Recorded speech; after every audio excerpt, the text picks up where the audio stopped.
Hello po mga kabayan. So ngayon pupunta kami ng grocery store kasi mamili kami. Tapos titingnan natin dun sa port mga kabayan. Kasi naglalaro pa ng snow. Pupunta kami dun sa may port kung mayroon daw doon na US cruise ship. Kasi sabi nung kasama ko kanina, mayroon daw kaninang umaga na nakarating na cruise ship na galing sa US dito sa Greenland. Titingnan natin sa port kung mayroon, no. So sana mayroon. So ito mga kabano, itong jacket natin Inuit. Ito yung Inuit brand. So ibig sabihin Inuit, tao yan dito sa Greenland, yung tawag sa kanila Inuit. Kung sa atin pa Pilipino, yan tinatawag din Pilipino pag tao sa Pilipinas. Dito naman sa kanila Inuit, yan yung tao, hindi ibig sabihin na Greenlandic yung Inuit sa kanila. Ito Inuit brand. So alam nyo ba kung kay sino ito? Sa asawa ito ni Ministry. Sa ministry ba dito, ma?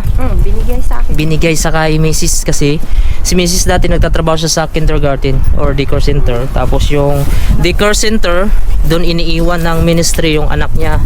So kahit sila dito mga kabano, ministry na yun or ano ba yung tawag niya? Ministry ba yun or pinaka-head nila dito? Kung sa atin sa Pilipinas, president ba? Yung anak nila iniiwan pa doon sa kindergarten or daycare center para makapagtrabaho sila dalawa mag-asawa. So ganyan dito sa Greenland. Hindi dito mga kabayan, na mayaman ka or mahirap ka. Dito pantay-pantay lang dito. Kaya itong jacket na to, sa tingin ko sa asawa niya to kasi malaki naman yung si Frederick, yung Frederick Jensen. Hensen, Frederick Hensen yung ministry dito. Yan sa asawa niya to. Kasya naman sa akin. Tapos kay Mrs. Kasya din. So ayan, pupunta kami dun sa check natin kung nandun pa ba yung cruise ship ng US. So medyo malakas-lakas lang yung hangin, no? So 2 araw na tayong hindi nakapag-vlog dahil eto, laging masama yung panahon at nag-snow. So ngayon na lang kami nakalabas. Kaya yun, nakakatamad lumabas pag malamig at malakas yung hangin. So samahan nyo kami mga kabayan. Pupunta tayo dun. Ay, madulas. Dandaan lang, ha. Ay, kasama ko si Amaya at si Mrs. Ayun, madulas yun, eh. Ayan, pagka tumigas na. Ayan. So yun mga kabayan, no? Daan muna tayo dito sa grocery store. Bali may bibilhin lang sana si Mrs. dito bago kami pupunta dun sa may cruise ship. So mamaya na lang kami pupunta dun. So dadaan muna kami dito kasi bukas holiday na, baka magsarado ito.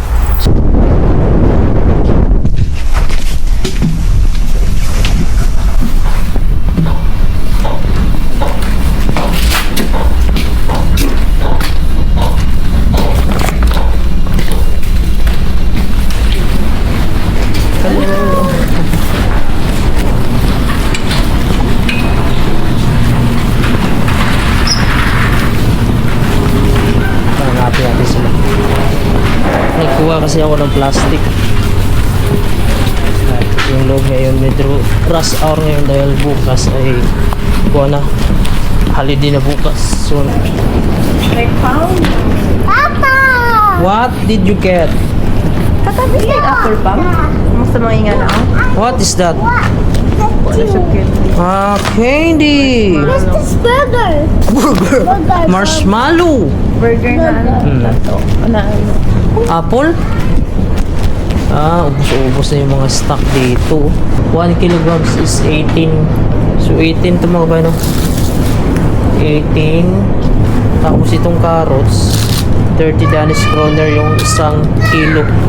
Broccoli is 30 Danish kroner yung 1 piraso. Yan, mahal. Yung first milk nila 17 yung 1 piraso nito. 48. So guys, 48 Danish kroner. Shopping si Amaya. 2 kilo is 24 Danish kroner. Tapos yung asukal nila, ito po. Asukal. Yan, asukal. 2 kilo is 25 Danish kroner. Asukal. Tapos yung mantika. Ito natin dito yung oil. Pakita ko sa inyo dito presyo ng oil. So yung oil mga kabayan, so depende po siya. Pero ito yung pinakamura, 34 Danish kroner ito. Ayan. So 1 kilo na, 1 litro. Jasmine rice. 28 Danish kroner yung isang kilo. Ito. 300 grams na to. 30. Mahal. Ito yung egg mga kabayan. 30. Ayan, so bali naka-grocery na kami dito mga kabayan, no? So ngayon, papunta na naman kami dun sa may Filipino store or sa may Filipino grocery store dito. So tingnan natin kung open pa sila. Anong oras na ba? Alas 9 man, dasira si Bolen. Alas 9. Alas 8 na. Windshield. Simot ka ba ho? Ayan, Simot. moist, nag-moist. Nag-snow na naman.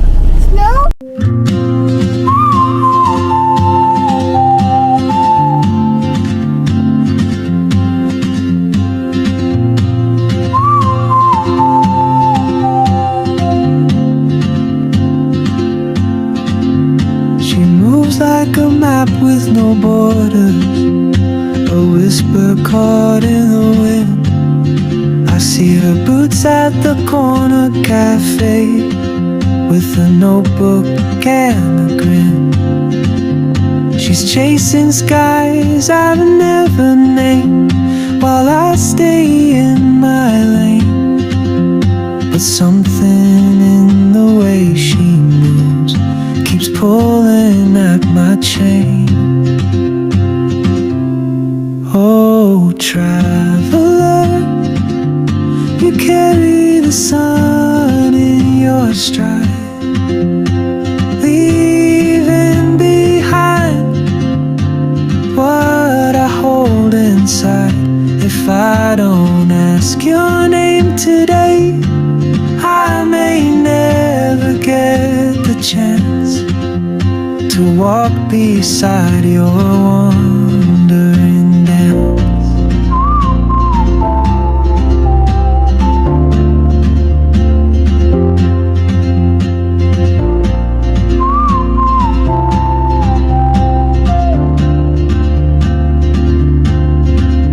She hums a tune I've never heard.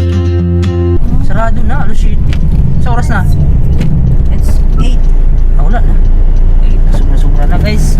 Balik na kami guys kasi sarado na. So, yung alas 9. Alas 9 siguro mag-open.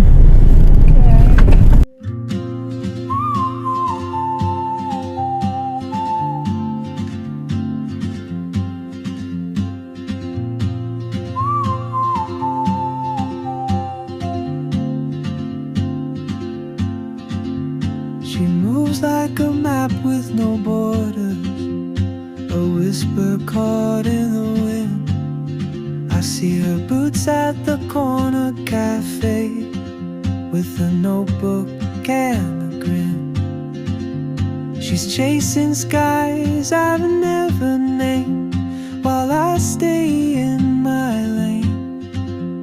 But something in the way she moves keeps pulling at my chain.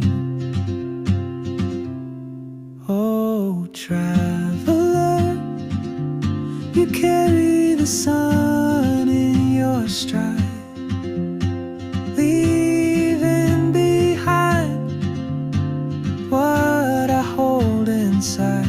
If I don't ask your name today, I may never get the chance to walk beside your wandering dance.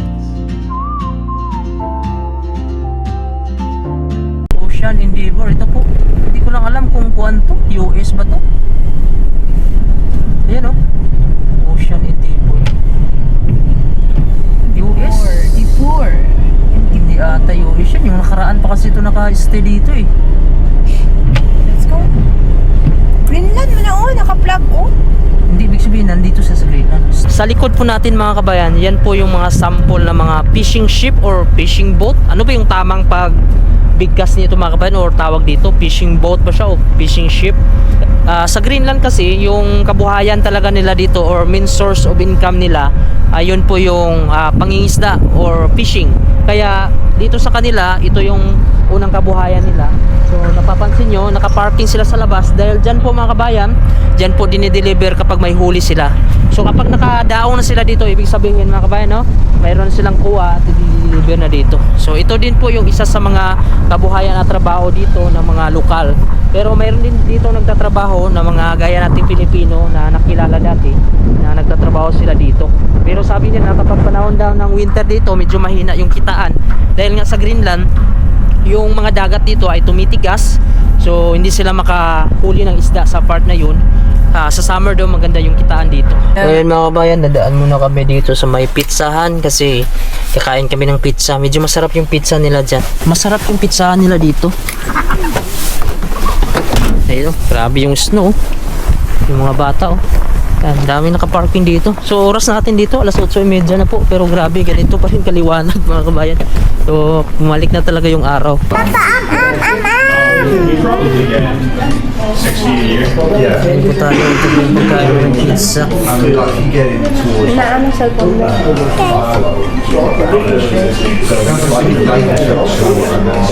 Ano na ang tubig na to?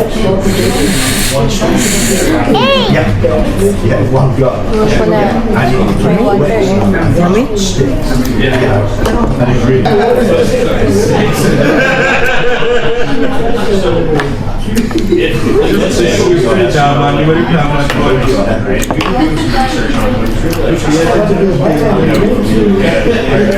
Kulay, sarap.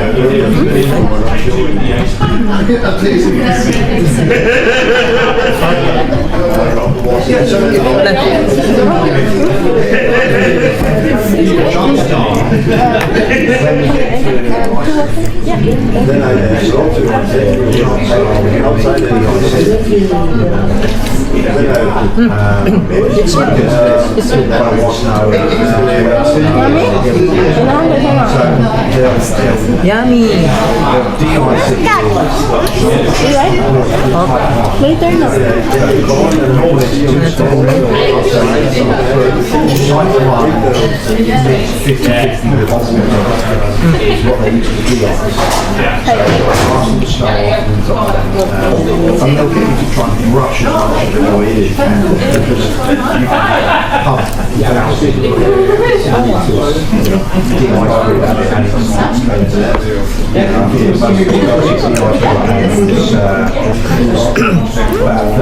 Dom-dom na itong Japanese ba?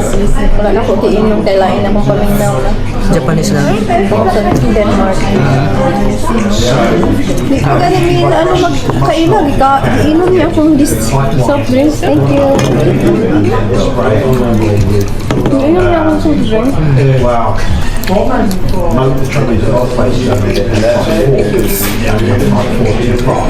May istorya ra ba to siya? Basiga yung mata. Ano ko mata?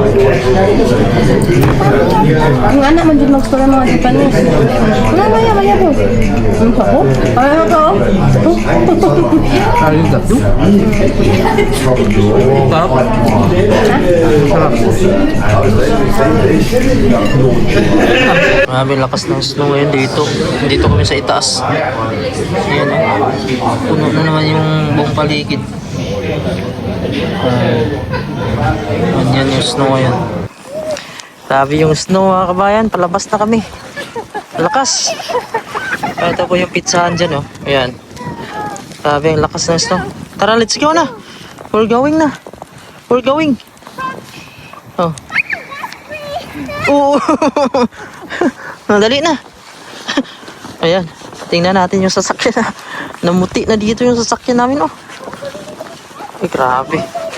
Ayun lang. Nabalutan na yung sasakyan. Ang kapal.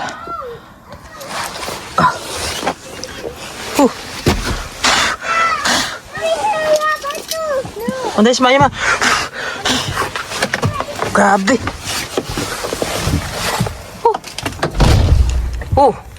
Natakpan yung sasakyan natin. Tingnan natin kung matanggal pa ba sa wiper. Medyo may kuris na siya oh. Kailangan natin kuskusin ata. Hindi na kaya, kuskusin natin.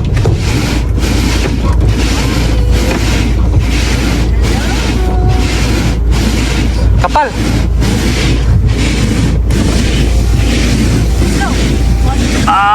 Grabe mga kabayan, ang lakas ng snow. Woo. Kailangan kong kiskisin yan, no? Kasi kung ayun, so nandito na kami sa may bahay. Kaso mayroon pa tayong karga dito. So kailangan ko pang kunin tong mga grocery. So ako na magdadala nito kasi si Mrs. magdadala kay Maya. Ayun. So ito yung mahirap dito kapag paakyat na. Kasi mayroon tayong dala. At napakalamig. Si Maya naglalaro pa. Ganito buhay Greenland. Napakalamig, snow. So, kailangan nating lumabas kasi wala na tayong grocery. Timing din yung paglabas namin. Snow pa. Madulas dito ma ha. Tara na, let's go. Pahirap. Pahirap talaga dito. Kaya pasanayan na dito sa lamig. Akit pa ako. Mauna na ako sa kanila kasi mabigat yung dala natin. Ito, madilim na. So, nandito na kami sa loob ng bahay, mga kabayan. Si Amaya, no? Nag-angel pa siya sa snow. Let's go na. Inside na. Go inside. It's cold. Ayan. Ganito yung panahon dito sa Greenland. Grabe. Napakalamig dito. Ayan. Punong-puno ng snow dito. Sarado natin. Diba gagapang yung snow dito. Pauwi na tayo. Grabe, tirik na tirik yung araw. Dadaanan ko pala ngayon si Axel dun sa bahay ng kanyang classmate. Yung papa niya, kabarkada ko. Dun siya dumidiretso kasi pagkatapos ng school niya. Kasi yung papa nung classmate niya sumusundo dun. Tapos sinasama na lang kasi may sasakyan sila.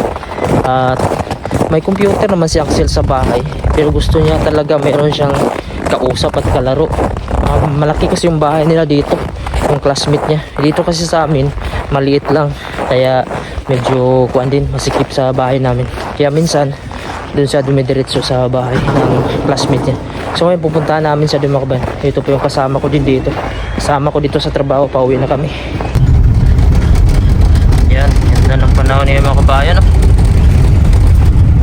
Diyan pala nakatira yung classmate ni Axel. Yung mataas na building na yan, dalawa. Tuloy rin sila sa dulo. Medyo pan sila, 3 kwarto kasi dyan malawak. Yan sila naglalaro ni Axel. Ito mga modern na to dito ng mga building. Yan, dito may elevator naman yan dyan.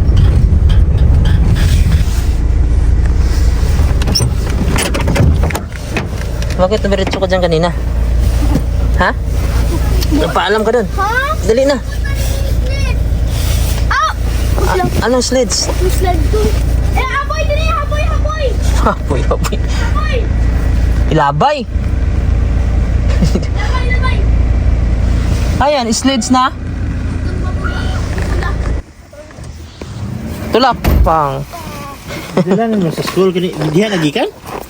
Dito sa kuan. Dila nagikan kaniya tapos gidala niya sa school nagbus siya. Tapos gidala niya kay Lucas. Dadala niya sa kuan sa bus. Boss. Weird. Huwag ka na magdala dyan bukas. Ay, dali ako. Ha?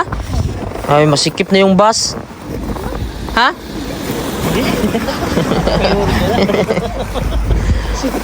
Delikado yan. Mag-slide ron. Saan mo ilagay yan?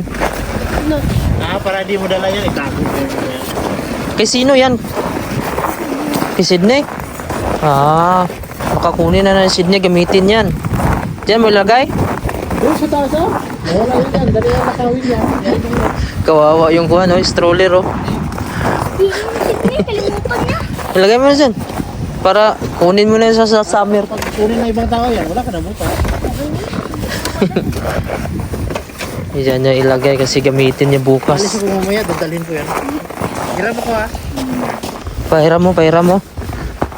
Hiram mo, Axel. Ha? Maganda yung jacket mo, no? Bagong bili, oh. Hindi malamig yan, oh. Ang gloves mo sana? Ha? Bakit hindi ka nag-gloves? Oh. Pag nag-slides kayo, hindi ka nag-gloves? Masakit, makakamatay yung lamig. Tinago mo na ngayon kamay mo. Lamig. Lamig. Minus 14. Anong tinuro sa teacher mo kanina? Ha? Ano nga tinuro? Nalimutan mo. Nakalimutan, hindi ka siguro pumasok. Ha? Bakit bago yung teacher nyo? Ano, Bisaya o Tagalog? Daniel. Kaya pala hindi na nag-message sa akin na nag-absent ka. Grabe yung snow pa rin dito, tambak. Pasok na alas 5. Ayun, so ito na po mga bayang niluto ni Mrs. na cinnamon. Ito na nilagay ni Maya yung kanyang laruan dito. Mayang ay. Ayun, ito na po yung luto ni Mrs. na cinnamon. Subukan natin to, ha? It's hot. Kung ano yung lasa. Ha, Maya, what happened to you? Huh? You like to eat cinnamon?